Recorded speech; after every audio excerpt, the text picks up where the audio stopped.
Right, welcome to the Mojo Dojo Castle House of Darkmoor. My name is Dylan and I will be your instructor today. And we're going to talk about the body system.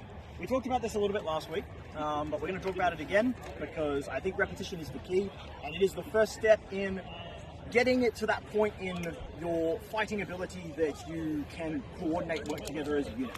So the body system is essentially just making sure that you've always got a person looking after you. Ideally, it should be the same person.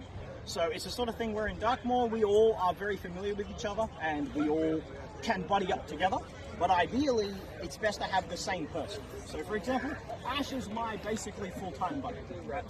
Where will I always find you, Ash? You find me. Actually, since you got a shield, I'll be on your right. Yeah. When I'm fighting with the spear, Ash will always be on my left. When I'm fighting with the shield, he'll always be on my right because my right-hand side is my most vulnerable side because project the shield out and fight like this. You know, I'm open here to a fight. And ideally, what the buddy system does is it allows for me and Ash to work together to battle one opponent essentially. So let's say I was fighting you, right? It's the sort of thing where I could come up and I could draw you out this way and Ash could open you up. And it's the sort of thing where if you attempted to attack me, so you come forward, I can delivery. Right? Oh, yeah. So it's essentially, it works best. Here comes the death ball. So like for example, a sword and shield and a cold weapon or a big old stupid sword. Is, I would say, the ideal best combination, but you can do it with just two swords and shields.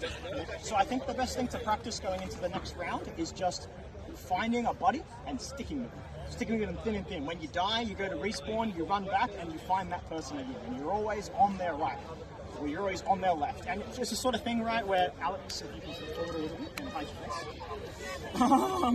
face. So Ash, come forward next to Alex. So let's say I need to be on Ash's right, I will come up behind and I'll say, right, let's take some room, and I will come in so that I'm always supporting Ash on this side if I wanted to be on that side, right, even though that wasn't available. So I think that's kind of the real core of it, right? And eventually, once you've gotten really good at fighting with one partner, you get a bunch of those partners and you group them together, like 3 sets of them, you've got 6 people, and then you're fighting as a unit. And that's essentially how Darkmoor fights. We all buddy up and we all fight together.